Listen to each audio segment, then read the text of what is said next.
पर्व अर्थात हरितालिका व्रत है 17 तारीख रविवार को महिला सौभाग्यवती महिला नहा खाएगी और जिससे व्रत का शुभारंभ करेगी और 18 तारीख है सोमवार को उपवास रहेगी। निर्जला यह व्रत होता है। तीज है क्या? तीज तो ऐसे बोलचाल की भाषा में हम लोग बोलते हैं। तीज इसलिए कहा जाता है कि यह तृतीया तिथि को मनाई जाती है, लेकिन इसका शुद्ध नाम शिव पुराण में वर्णन है हरितालिका व्रत। हरितालिका व्रत सर्वप्रथम शिव जी भोलेनाथ का प्रथम शादी थी माता सती से, और जब सती माता जब भस्म हो गई अपने मैके जाकर के, तो दूसरी वह अवतार ली पार्वती मैया के रूप में, जो हिमाचल राजा की पुत्री थी। और शिव को पति बनाने के लिए वह घोर तपस्या की। जैसे शास्त्र में मिलता है कि वो उल्टा टंग करके 12 वर्षों तक तपस्या की, सूखे पत्ते खा के तपस्या की।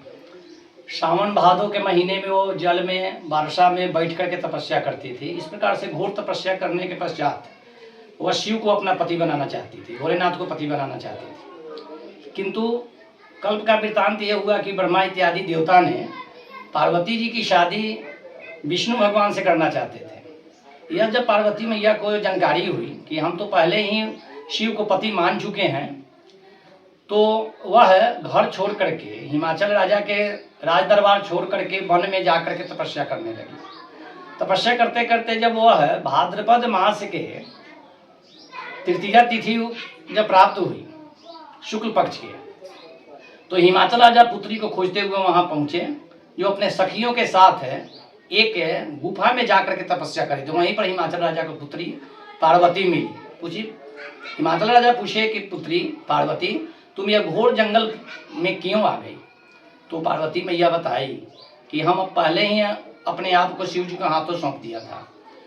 आपने इस निर्णय को खंडित कर दिया। मेरी शादी भगवान विष्णु से करना चाहते थे, इसलिए मैं इस तकलीफ है दुख के कारण मैं यहाँ आकर तपस्या करने लगी।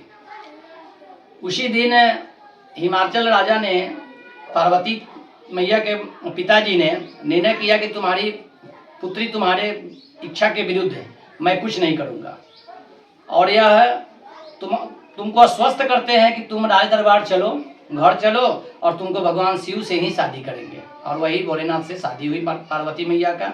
तो जिस दिन यह निर्णय हुआ, हिमाचल राजा और मैया पार्वती का मुलाकात हुआ वो गुफा में, वह उसी दिन वह व्रत को, पूजन को, शिव के अनुष्ठान को, साधना को समाप्त की, और वह शिव जी के मिट्टी का प्रतिमा को वह जाकर के विसर्जन की।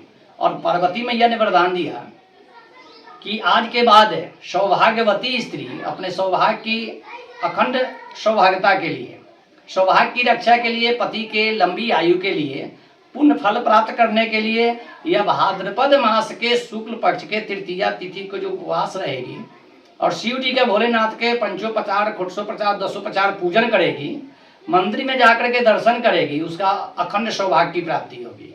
उसी दिन से यह शिव पुराण में यह वर्णन मिलता है। और हरितालिका तीज सौभाग्यवती स्त्री करती है और अपने पति के सौभाग्य और अखंडता, पुण्य फल के लिए, स्वास्थ्य के लिए, लंबी आयु के लिए व्रत रखती है। हरितालिका तीज व्रत का पूजन विधि क्या है? हरितालिका तीज व्रत की पूजन विधि है कि भोलेनाथ का, शिव जी का, एकादश रुद्र का और एक स्वरूप के मिट्टी का प्रतिमा बनावे, पार्थिव का पूजन करें, पंचोपचार पूजन करें, जैसे अक्षत, चंदन, पान, सुपारी, धूप, अगरबत्ती, दीप इत्यादि से भोलेनाथ का पंचोपचार, दसोपचार पूजन करें, कथा को सुने, आरती करें, विसर्जन करें, दीप अगरबत्ती इत्यादि का प्रयोग करें।